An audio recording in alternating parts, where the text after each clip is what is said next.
try to sleep, the weight of the world falls down on me. It's all a part of my nightmare, part of my nightmare, part of my nightmare, part of my nightmare. Spend my whole life chasing after dreams, but every dream turns out to be just a part of my nightmare, part of my nightmare, part of my nightmare, part of my nightmare.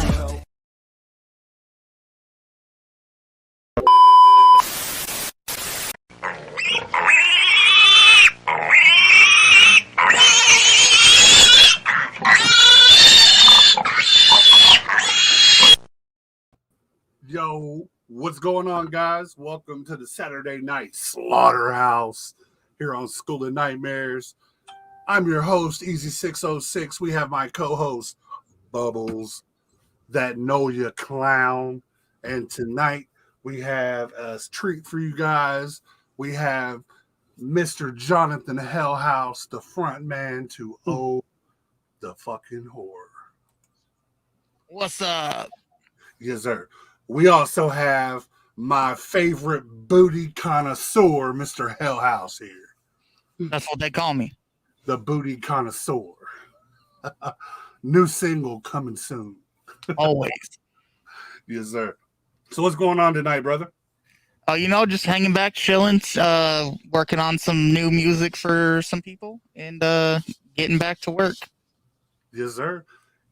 Some of you guys might know we had Jonathon scheduled to come on a few weeks ago, but he come down with pneumonia, so we're glad to see you're kicking it again. Yep, back at it. Pneumonia's a bitch. Man, it puts you down, brother. I know that for a fact. Yep, it was rough. I got asthma, so having fluid in my lungs on top of that it's a no-go. Okay, so you have asthma as it is anyway. Yeah. Oh, man, so that was crucial. Have you been blessed enough to stay away from COVID, or have you had it? I've had it. I had it while I had pneumonia and everything else, so it was just a big fuck you to me. Oh, it was on top of each other. It was everything. I literally had everything wrong all at once. Dude, that's ridiculous. Good night. All right, what's up, Kayla? What up, Mark? What up, Carolyn? We see you guys in there. Anybody got any questions or anything to ask throughout this entire show? Make sure you drop it in the comments, and I will get to you. And we're going to start rolling, man. Our first segment we like to get into on Skool and Nightmarez, we do the horror movie of the week. So let's go. Horror movie of the week. So this week, I kind of went back and I was thinking of a movie that doesn't get a lot of hype anymore, man. Everybody, when I see horror movies of the week's list, this movie often gets left out. And it kind of upsets me because it was one of my first horror sci-fi crushes. And we're talking about 1995's own Species. Oh, yeah. Jonathon said, oh, yeah. You know all about. That was one of my first, like, when I was young, sneaking, watching the horror sci-fi movies. And Natasha Henstridge was one of the first, like, naked chicks in a movie that I obsessed over. I feel that. You know, being young, trying to sneak around watching Showtime. I don't know what age bracket you're in there, Jonathon, but I might be a little bit older than you.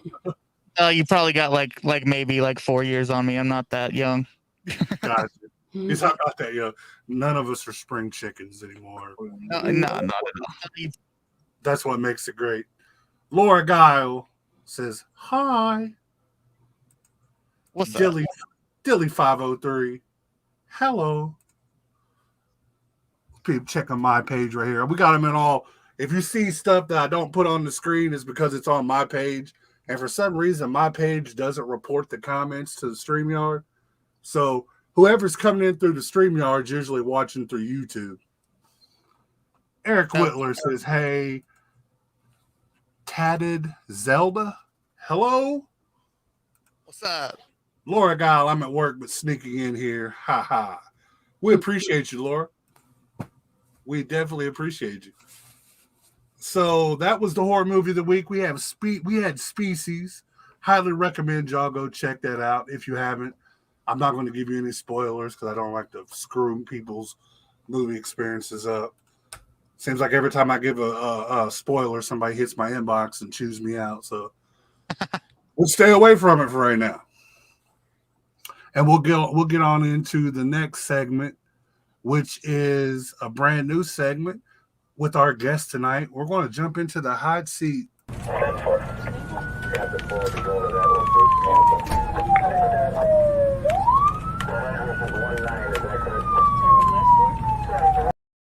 So, Mr.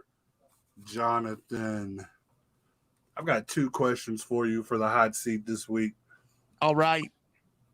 One of them is a game I like to play sometimes. I've heard people do variations of this. I do believe you guys might have done a variation of it as well. But we call it marry, kill, and sexual relations because I don't want to get pinged. Fair enough. And this is the horror lady edition. This is Ooh. the horror female edition. So I'm going to throw some loops at you here. All right. Number 1, we're going to go ahead and do the obvious one first because I did use her as an example this week. Natasha Henstridge. Okay. Then you're going to have Miss Jennifer Tilly or Tiffany. Well, you can choose either one. You can have her life form or her doll form. And the silver fox herself, Miss Jamie Lee Curtis. Damn, you gonna do me like that? I'm gonna do you like that. Boom.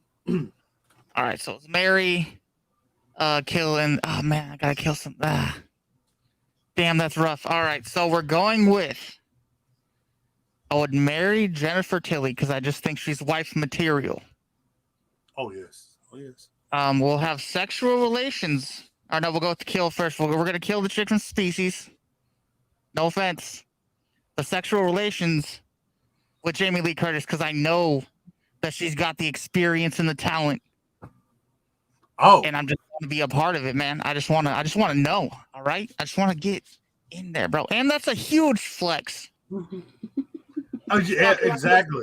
Jamie Lee Curtis. Exactly. They're like, you? I'm like, yeah, me. I did it. It was me. 100%. Hey, dead on. Dead on. And I would go very similar to that. I would actually, oh my goodness, man, that is a hard one. Like I start myself on that one. I'm probably going to marry. I don't know. I'm probably going to marry the chick from Species. Okay. I'm probably going to have sexual with Jennifer Tilly. I'm damn, it sucks. I'm about to kill Jamie Lee. Shameful. Absolutely. Michael's been trying to do it for years. Maybe I got one up on him. Me and my coworkers say Jennifer Tilly for what? What was that? You say Jennifer Tilly for which one? Kind of curious on that one. But okay. So we got that one out the way. So next question. You're going to be deserted. Like you're playing or something. You're going to do a little crash, I guess you would say, on a deserted island. And nobody's going to find you for about 5 years. And during this crash, 2 musical albums are going to come out unscathed. Also with some sort of player, whether it's an Ep.3, your phone, whatever. You're going to have a way to listen to these 2 albums. And any genre, what 2 albums could you live off of for 5 years? Escape the Fates, Dying is Your Latest Fashion, and probably the Amazing Jekyll Brothers. Oh, that's a good one. That's a one you don't hear a lot. That's my favorite one. So I get Malenko a few times, and I've gotten everyone says Malenko. Yeah, I think Get it. Malenko, for people that's in that age bracket, I think Malenko was the introduction for a lot of people. Yeah, because it was the big pop off when everything happened. But like, Yes, Exactly. I remember. What's up, Bella? What up, Mark? What up, Brian? What up, Brandon? So, all right. So those are excellent albums. So let's jump off into the regular portion of the show here, Bubbles. What kind of questions you got? Oh, I got quite a few questions. Well, shoot one. Shoot one. Let's see. How do you handle anxiety before a performance? I don't. I just have a small panic attack, and then I go up, and the second the first word comes out of my mouth, it kind of just lets go. Finally, I have huge stage fright. I'm not even gonna lie. You can ask my band members at some point, but they will clarify that I am terrified before I get on that stage every day. Hey, I tell you what, man, it's an experience. I can remember my first show very vividly. I opened up for Afro Man. Woo! In like 2000 and oh my goodness, I was going to tell my age, like 2006. Okay. And you talk about like nerves of steel, man. Like I can remember just sitting there holding. I don't think I have one of my mics up here, but I'll use these scissors. I can remember sitting there trying to rap like this. I bet, man. Fucking thing was shaking. I'm trembling. People's looking at me. My people are in the front row. They're like, "Come on, man, come on!" Like, you got it. Just hold it together. But yeah, I totally understand. And still to this day, like I don't get super nervous, but that very, like you said, those very first few words or bars, is always kind of tricky, And I remember the first time I opened for Twisted several years ago. Jamie and Paul were standing by the side watching, and that really made me nervous. Yeah, I'd have been tripping too. Like, damn, man, I'm trying to make a good impression on these dudes, so they'll let me come do shit with them. Well, apparently it must have worked because I've opened for them probably at least 30 times now. Hell yeah. But yeah, so let's see. Let's jump into one of my questions. I got some doozies. So everybody knows the MNE story. You guys signed with MNE, Halloween 365. Yep. Crazy, dope ass track. But before MNE, was Oh the Horror, or did you guys have another project, or where did you guys originate from?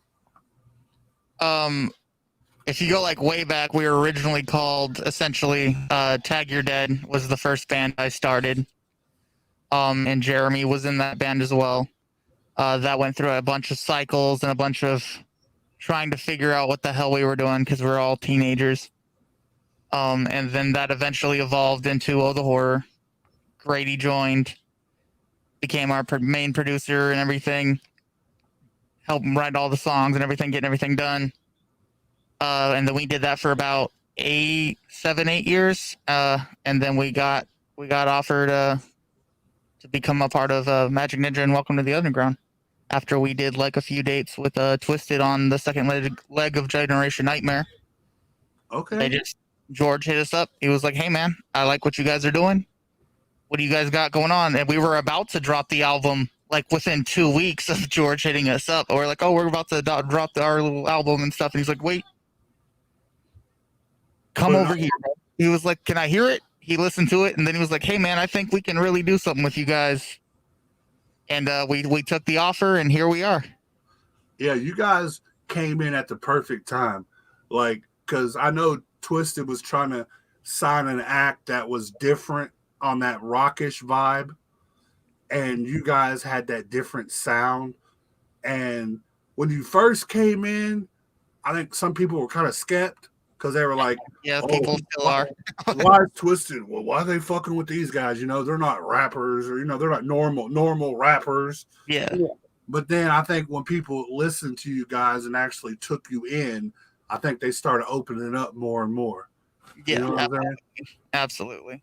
since I heard Halloween 365, I was like, oh man, these dudes are dope. Like sound, your voice, your vocals, and then with Grady and Jeremy, it was a dope.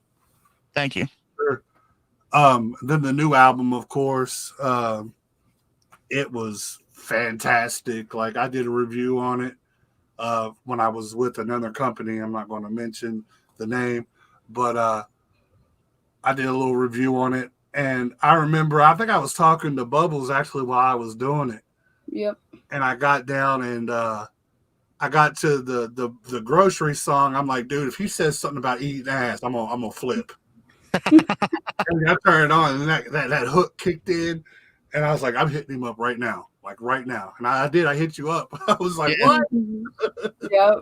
Man, I always like to sneak like a little wild card track into our records. I would say that I Don't Care was the first like real one on Halloween 365, and this one I was like, hey man, I have this dumbass pop punk song about eating ass, and then they were like, yep, we're putting that on the record. We're just gonna slap it right in the middle between all the heavy shit and all the weird creepy rap shit.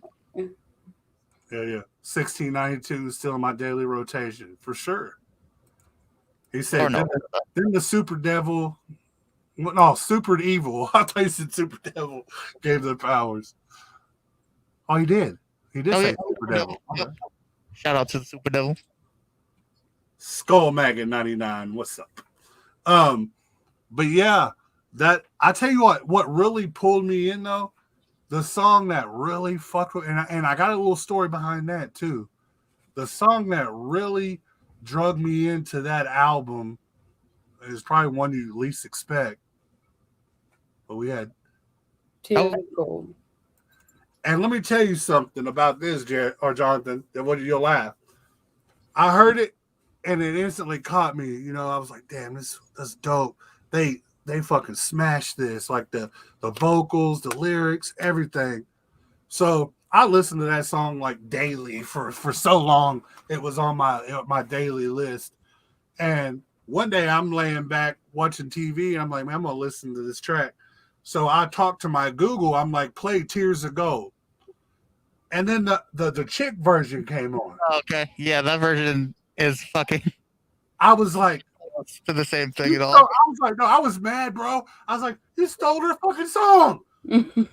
I was like, do they know this?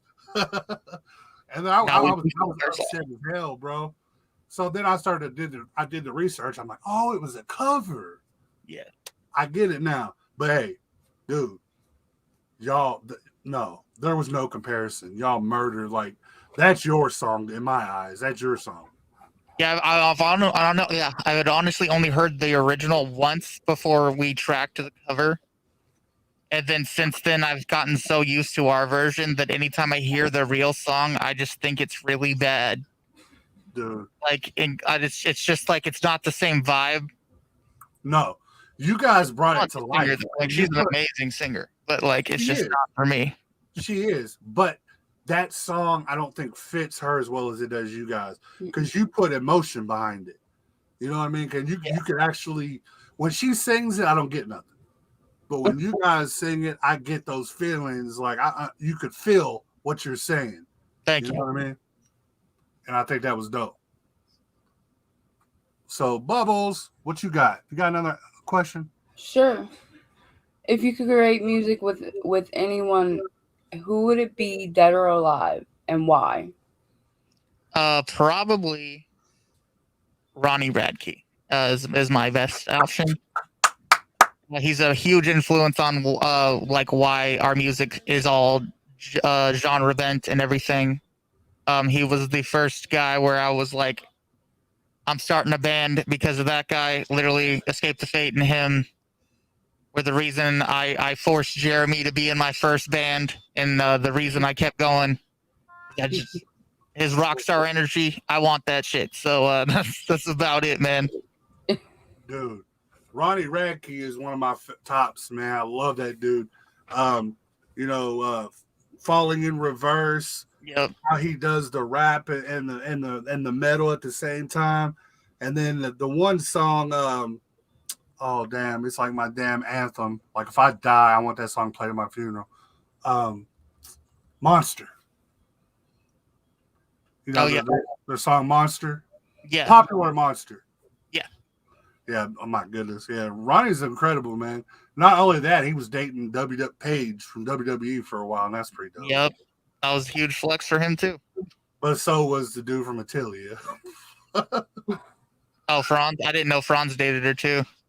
Yeah, she and up in Columbus at a WWE or an Attilia concert, they had a WWE show around the same time.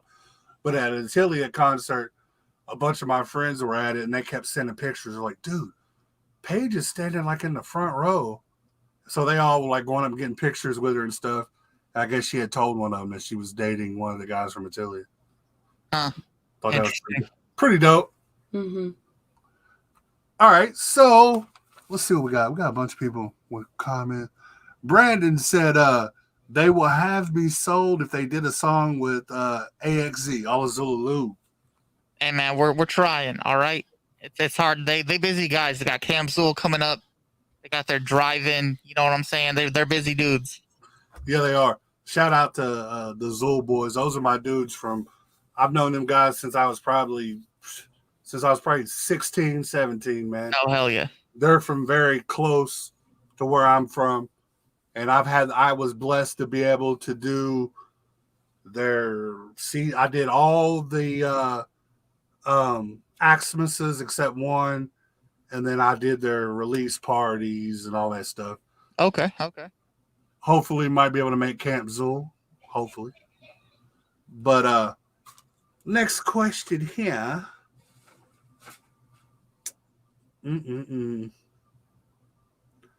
So far in your career, what's been your favorite or most satisfying moment that just makes you feel like we're here, like we're doing what we want to do? Honestly, Attack of the Ninjas. Like we've been locked up the whole time since we've gotten signed. We literally signed the day the first like full lockdown happened. We haven't done shit other than internet and online concerts and streams and stuff. So getting in front of people was insane, and everyone knew the songs. Everyone was singing along. I got in the pit with everybody. It was amazing. It was just a great time. It was great to be around. Like just being in a sold out show after like almost 2 years of just sitting. Man, it's just amazing. I was upset I didn't get to make that one. I'd been to a lot of the other previous Attack of the Ninjas and performed, but that one I didn't get to make. Kind of upset because that was your guys' big introduction into the Attack of the Ninjas, and there was some good stuff that I missed on that one. Kind of upset with myself for that, but there'll be more shows, and we will link up with you very soon. Yep. Definitely. Bubbles, go ahead. You got another one? Yeah, sure. If you had to describe the type of music you create, how would you describe it? Yes. we're just a Frankenstein monster of music genres, I guess. We just stitch together parts that fit, or we force them to fit. Either way, they're going in. Yeah, most definitely. You guys are definitely, you got the rap, you throw the rap verses in there. You got the rock feel. You got the popish, the punkish. You got a little bit of everything, and I think that's what makes you guys so original, man. There's not really anybody in your lane. Yeah, it's nice. I mean, more people should be like us. Honestly, more people should experiment with their sound. Because you might find out you're really good at something else too, man. You might be really great at horrorcore. You might be really good at some like back roads, like hip hop kind of stuff. You know what I'm saying? You could fuck with some fucking acoustic shit. It'd be cool, man. Most definitely. I've done that myself. I started, with me being from Kentucky, the whole backwoods thing. Yeah. I started off, and when I very first started rapping, I had that little bit of a twang, so people was like, "You need to use it. You need to use it." Absolutely. So I did a couple of tracks where I kind of used that swang, little Kentucky twang, and it was cool for a while. But I was always in love with the darkness. I was always in love with horror theme, not just horrorcore, but hardcore horror themed. Yeah. And that's when I was just like, all right, this is my lane. Like I like the sound. My voice is really raspy anyway, so I just kind of jumped into that. But now I'm seeing myself wanting to work with bands, like instruments and stuff. Like I want to do like a little bit of a heavier sound. Yeah. Go for it. Oh, most definitely. Most definitely. I think I'm going to be hitting you and Grady up pretty soon, because I know you guys are both had put out not too long ago that you were working. Yeah, we're not always, but most of the time we're always down to get some work done with somebody. Yes, sir. My group, we're wrapping up our next album that'll drop in October, but the next one after that, I've already talked about a few people, and we've definitely talked about you and him for sure. Yeah, man, just hit us up. All right, so I watch your guys' podcast a lot, man, and one thing you guys do over there that some of my people might not know about, what's up with the spooky booties? Oh, dude, that shit was like a fucking accident. Like, the day we was it the day we got announced? I don't remember, but pretty much we did a live stream on Twisted's official Facebook page, and there was like thousands and thousands of people on stream. And someone had posted a pumpkin emoji, but it looked, because I was like, I didn't have my glasses on or anything, I couldn't see shit.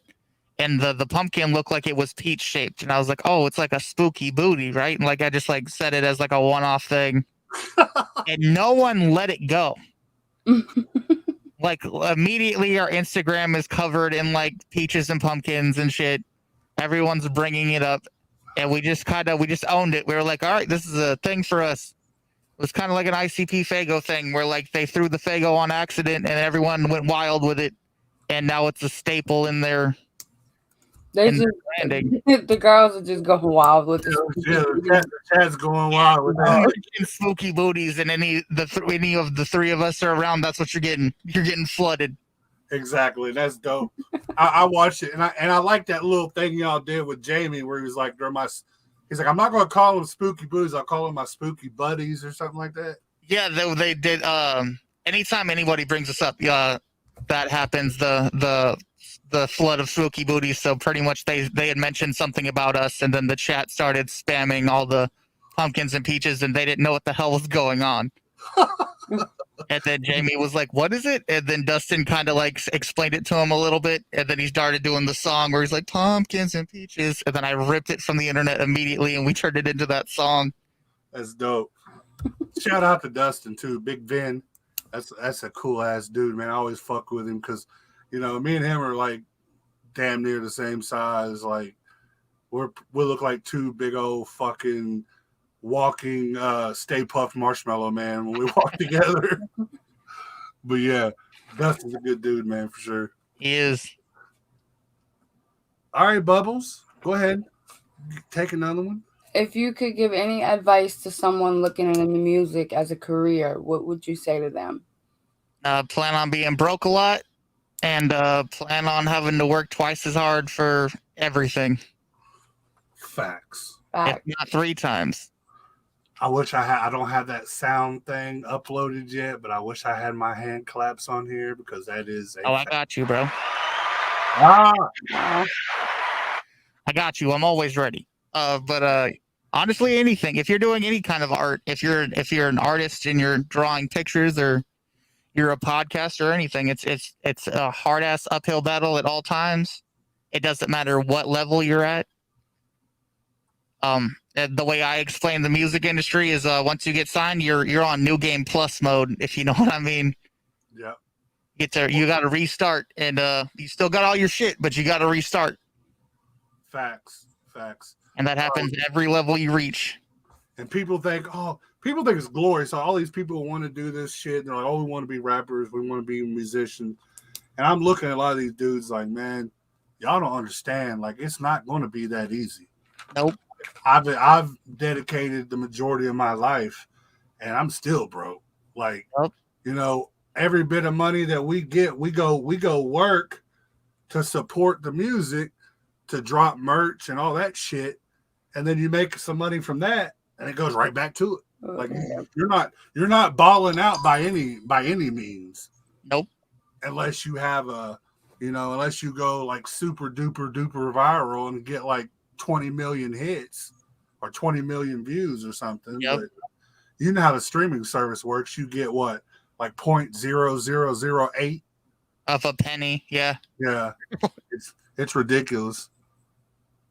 But all right, so one thing I like to talk about that I'm actually allowed to talk about now that I'm on my own. I was never allowed to talk about it before. It was taboo. But the cancel culture, man. What is your opinions on like how this new generation they're so soft, like you can't say anything anymore. Like anything you might say as being someone in the spotlight, everything you say gets misconstrued. You have to talk with like a muzzle on. You know what I mean? I mean, you really don't. Honestly, in the end, anybody that's trying to cancel anything ends up helping the thing that they're trying to destroy. I've always said free promo is the best promo, right? I mean, for every one person that hates something, there's at least 2 other people that are going to find out about it because the dude won't shut the hell up about what he doesn't like about it. Exactly. And I've actually seen that a couple times. I've seen it backfire on a few folks who, like, they'll make a big deal. They'll post about it. They'll make videos.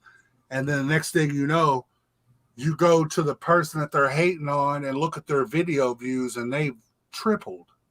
That's exactly why, like, Tom McDonald's where he's at right now. He pisses off all the whiny babies, and all the whiny babies don't shut up, and all the people that want to see stuff like that are finding out about it through the people that won't shut the hell up and talk. They just don't stop talking shit about it. So that's free advertising. Mm-hmm. Tom made a career off being like the most hated internet rapper. Yeah, he knows what he's doing. He knows that if he's pissing somebody off, that more people are gonna like it than that are gonna hate it. There's 2 guys that I have met that Tom's one of them, but the other guy that I got to hang out with and chop it up and dive into his mind a little bit was Riff Raff. Oh, dude, that dude's genius and an idiot at the same time. It's amazing. He's so dope in real life. Like, oh, I bet. I fucking would love to meet Riff Raff. He did a show down here we're in my area. I live in Florence, but like Newport, Kentucky, Cincinnati, Ohio. Okay. In that general region. He did a show in Newport, and my friend owns the venue, so he's like, man, come on down and come out and hang out with us afterwards. So I went and hung out with him, talked to his manager, exchange contacts and stuff. And we got to sit there and talk and smoke and drink for like 2 or 3 hours. And I'm just picking this dude's brain. I'm like, man, what do you like? Is it hard for you to stay in that character to where people hate you and talk shit about you all the time? And he was like, I love it. He was like, people think that I am this person, and people think I'm ignorant in real life. Oh no, like it's always a character. Exactly. And he said people hate on me and say I suck or whatever. He was like, but I'm laughing to the next paycheck. Yeah, it doesn't matter. Like, I could say anything on a track. He could literally just say a bunch of gibberish and it would slap on a track. Hey, Twiggy, no doubt. This Eric Bischoff's one of my favorite wrestling entities, man. Controversy Creates Cash. It's a dope ass book too.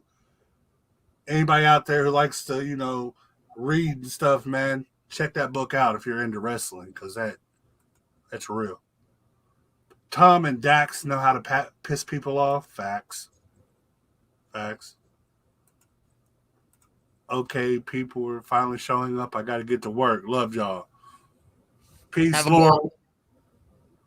Appreciate you for stopping in. Bubbles, you got any more questions for Mr. HellHouse? Sure.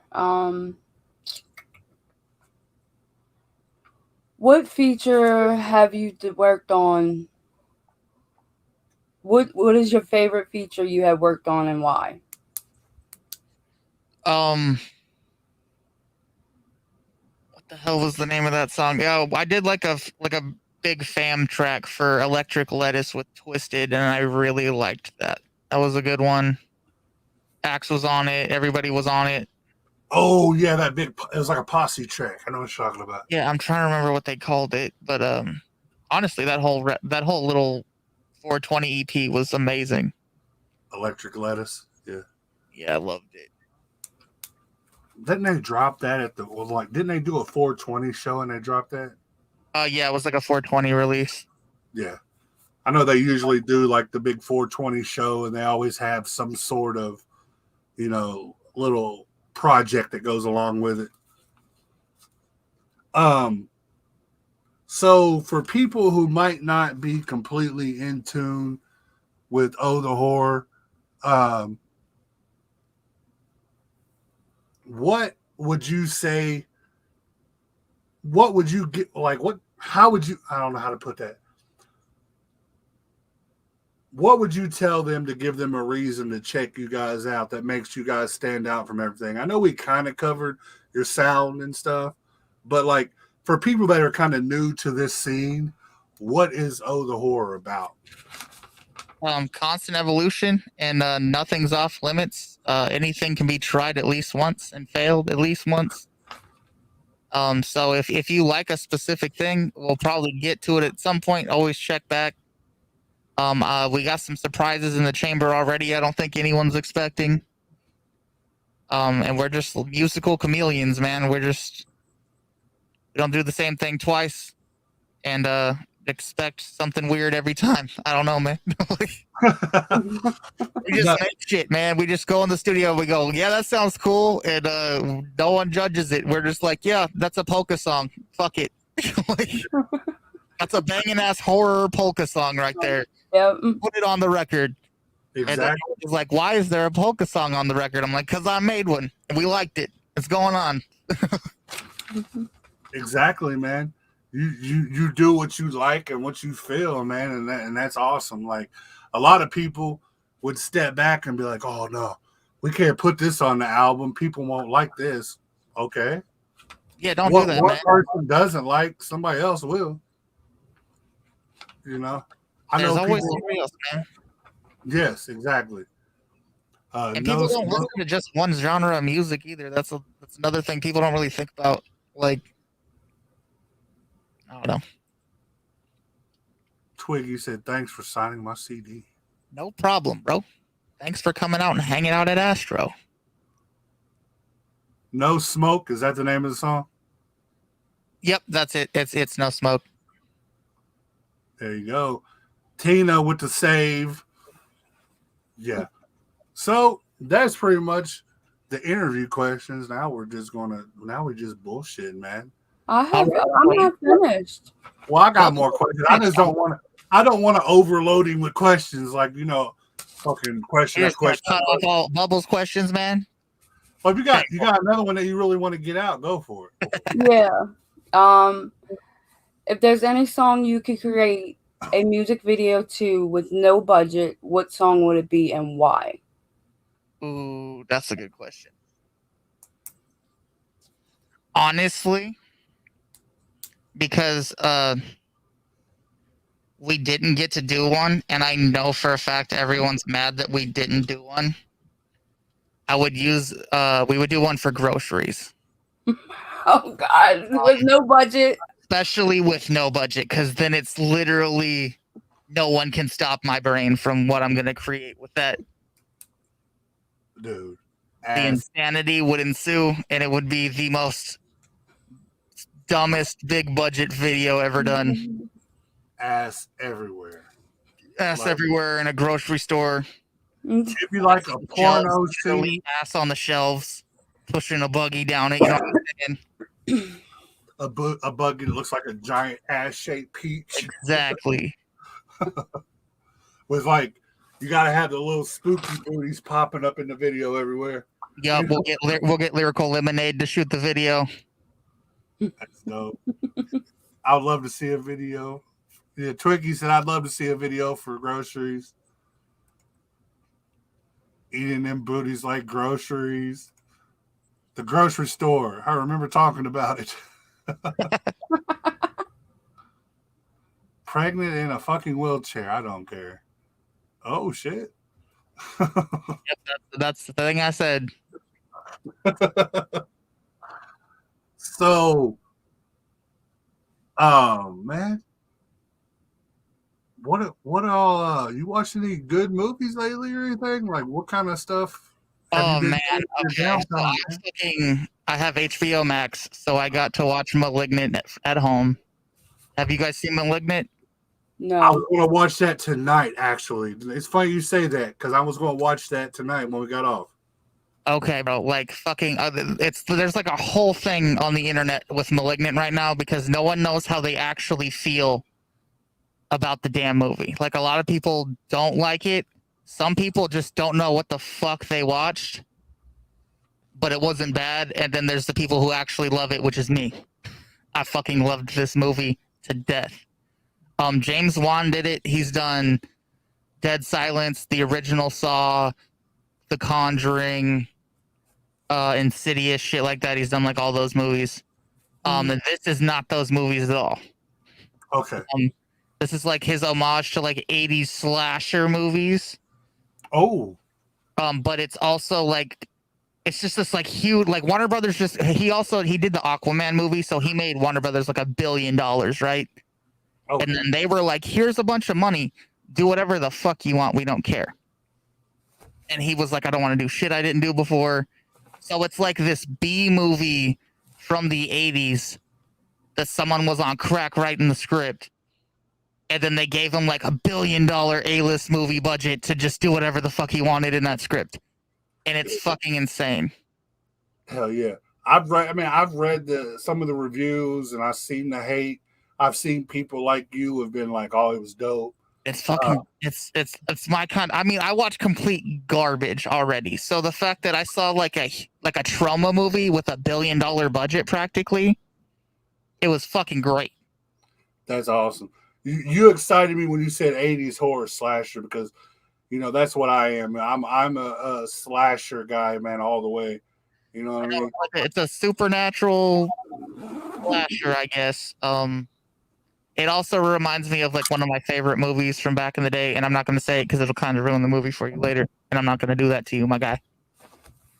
But everyone should watch *Malignant* at least once. I've watched it twice, and it's amazing. Have you seen the new Candyman? I have not. So I'm slacking. I went and seen that one first day. I was that and last year I was so stoked for Candyman Halloween Kills because Michael Myers. Yeah, now you've waited like 2 years and you're like, eh. So I went and seen it first day it came out, and I was surprised by the hate because I really thought it was dope. I mean, the way that they it still paid homage to the original, but the way they switched it up and made it more modern day. And then, of course, I'm not going to give no spoilers, but I mean, there was people that were like, "Oh, Tony Todd." I knew what was going to happen. Yeah, I figured it was going to be some bullshit. But when they said he was going to be in it, and I was like, Well, I mean, that's the only spoiler I tell you. He is, but I don't know. Not what you think, I guess. Yeah, it's more of like a walk-on kind of thing, isn't it? I would assume. Yeah, probably less than 30 seconds. Yep, that's what I thought. Yeah. You know what I mean? But it hits you. The good thing about it, though, is it hits you at just the right time. So you're like, fuck. Okay. It hits you at a good time. But overall, though, man, Jordan Peele did his thing. I thought, because I was kind of skeptical because I do love Tony Todd in the original Candyman. But after Us, Jordan Peele had me kind of scared. Because you Get Out, I enjoyed. Us was kind of left field, in my opinion. I kind of liked it. I had a lot of questions after, like, I was just sitting there and I was like, what if somebody got on a plane? What does the other one do underground? Like, do they walk to the other location? Yeah.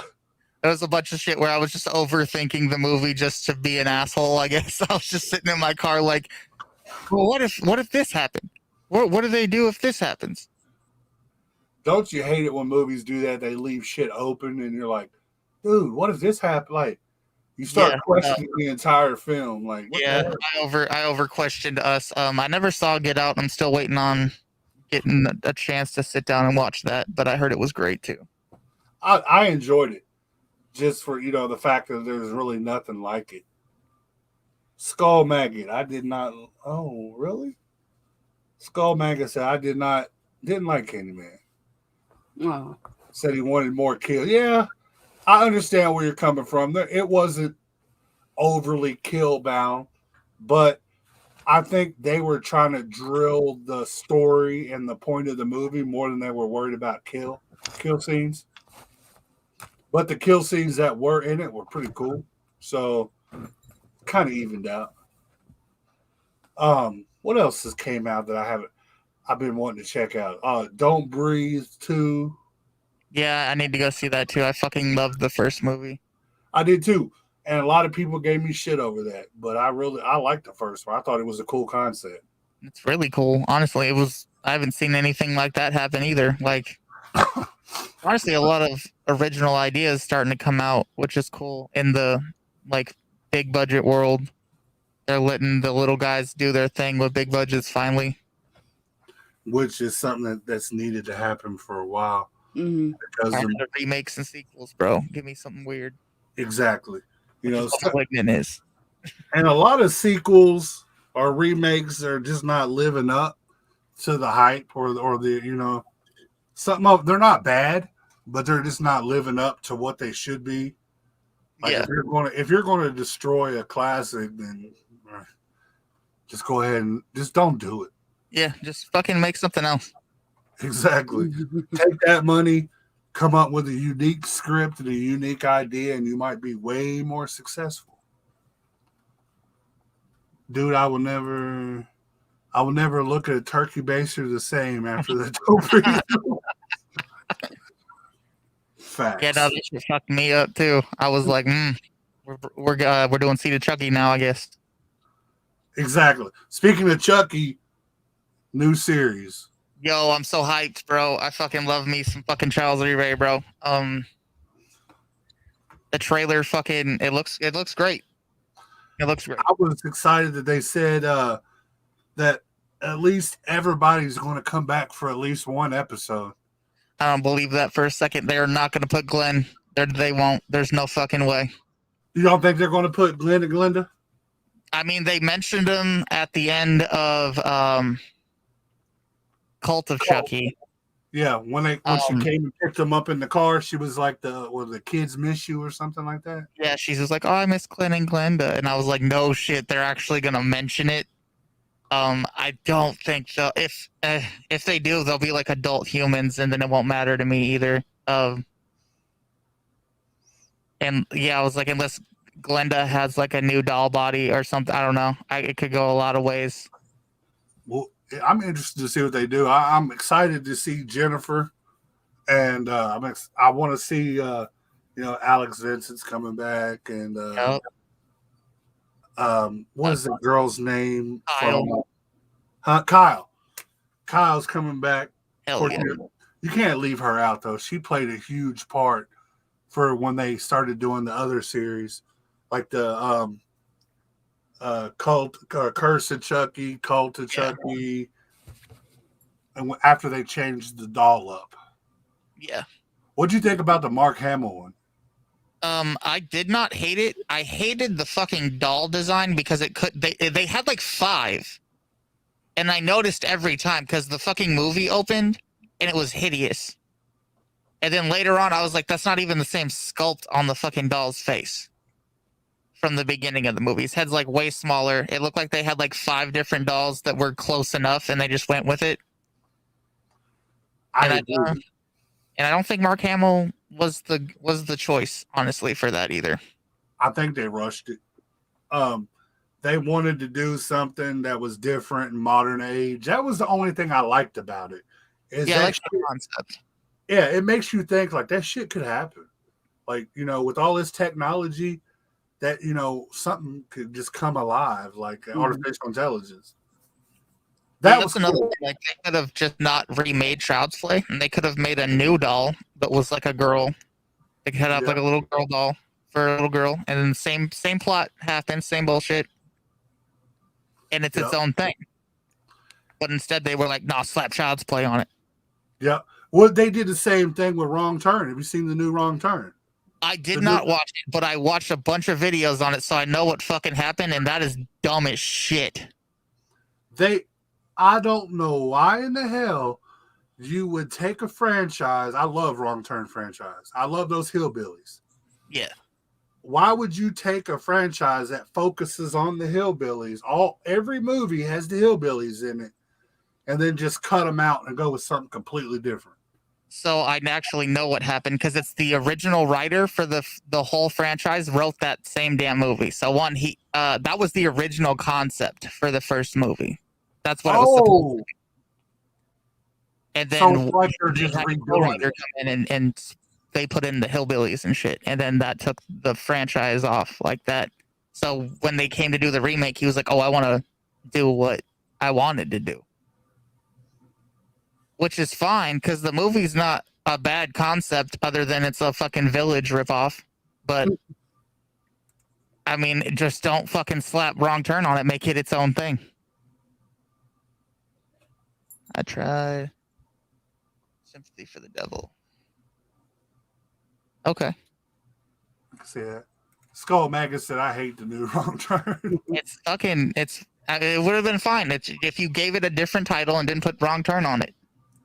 Yeah, I agree, Skull Maggot. I loved all the original Wrong Turns, because I like the, you know, Hills Have Eyes. I like the whole crazy backwoods hillbillies. Why? Because they exist. Yeah, maybe not cannibals. They might not be pure cannibals, but them motherfuckers exist. I only watched up to the one with Henry Rollins. I think it was the 3rd one or 4th one. The one where they did it was the show, wasn't it? It was like a reality show. I think so, yeah. And they were all out shooting them all with the bow, and it turns into like a weird action movie at the end. Yeah. Yeah, that one was fucking dope. The one, the hillbilly was he was down in the trees getting it, boy. Yep. Then his old lady comes up and was like, hell no. I love Eli Roth. Eli Roth is the shit. Mm-hmm. I stopped watching after Wrong Turn 3. The other ones are cool, because like in the later ones, they start switching it where they go up into like abandoned hospitals and abandoned psych wards and shit like that. It's not bad. Okay. It's definitely worth the watch. Yeah, so I'm going to play a quick commercial. We got like 5 minutes left, and when we come back from the commercial, anybody in the chat got questions you want to ask Jonathan, shoot them out. We'll ask them, and we'll take it from there, guys.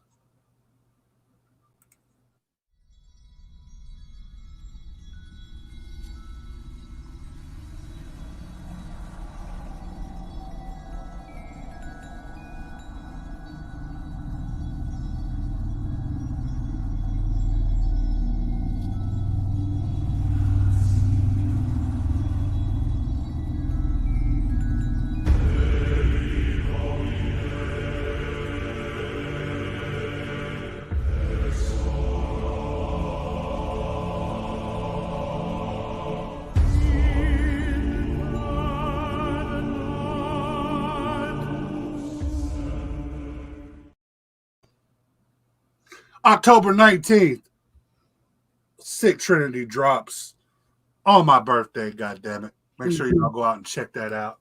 Hell yeah. We had Mr. HellHouse and Oh the Horror actually had us on as Artist of the Week on their last episode of their podcast. If y'all missed that, go back and check that out. I think they played one of our videos and stuff, and we greatly appreciate that. Like I said, new album, Memoirs of a Sinister Mind, will be out October 19th. So, I definitely need a soundboard like that. Yeah. Let's see.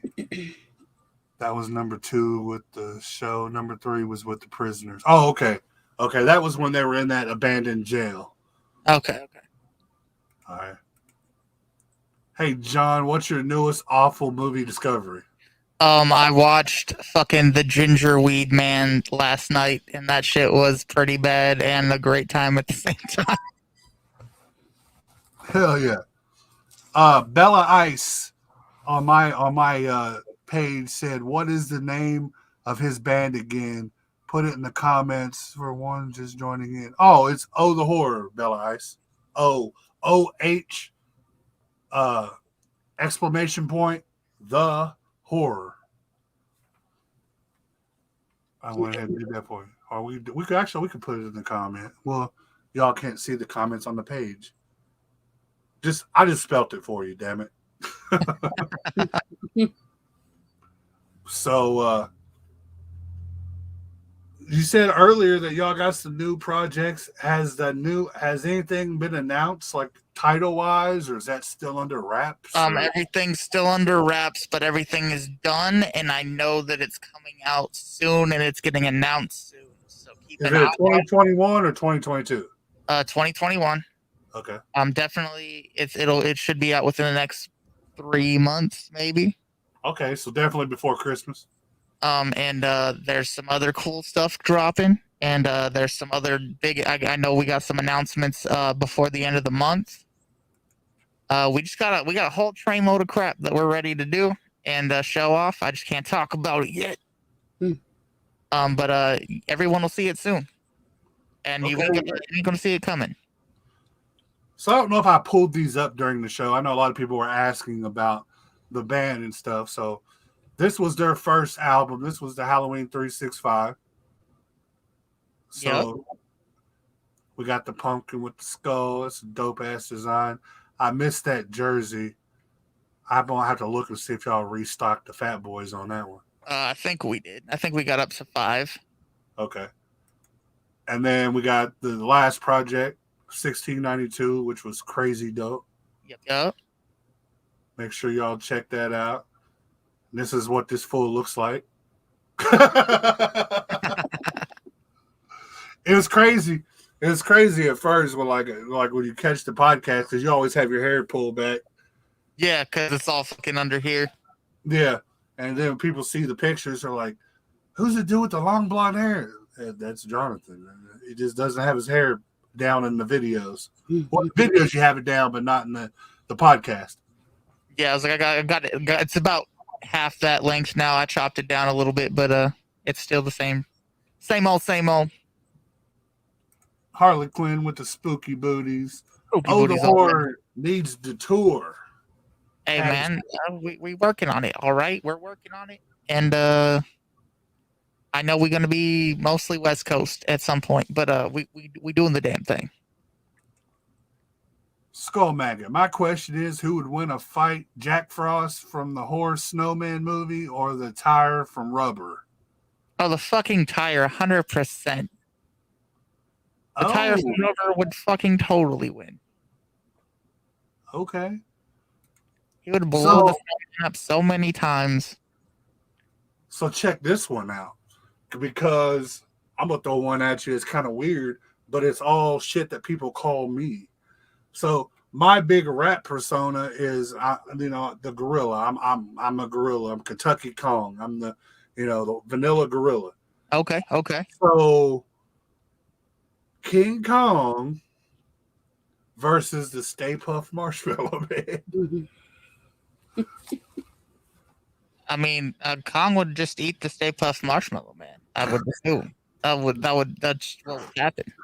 he would set him on fire. Because he would take a guy. Where's him and roast him? He was Some out- cars in the street, just roast the shit out of him and starts eating them. That's what I was thinking. Or he'd pick up like a big ass light pole and stick it in him and like, hell no. So let's see. But Jack would keep coming back.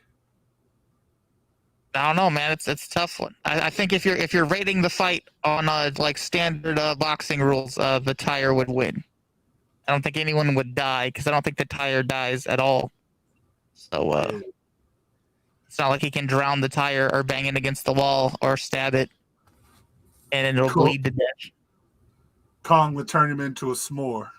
Exactly. That's what we're saying. Yes.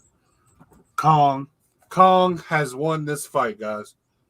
All hail Kong.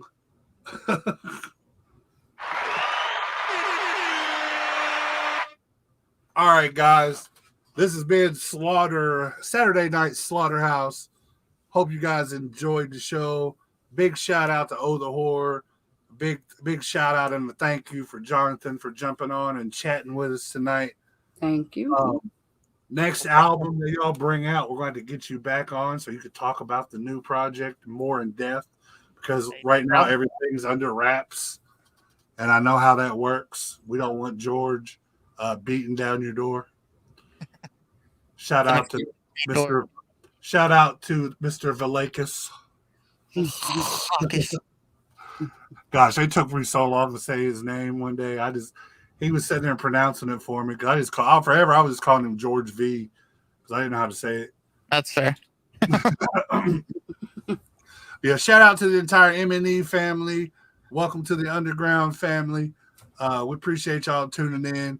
Tune in next Wednesday for What the Fuck Wednesday, and on Saturdays for another edition of Saturday Night Slaughterhouse. I'm your host, Easy606. That's Bubbles, the Know Ya Clown, and this is Mr. HellHouse from Oh the Freaking Horror. Thanks for having me, man. No doubt, brother. Thank you. And we are.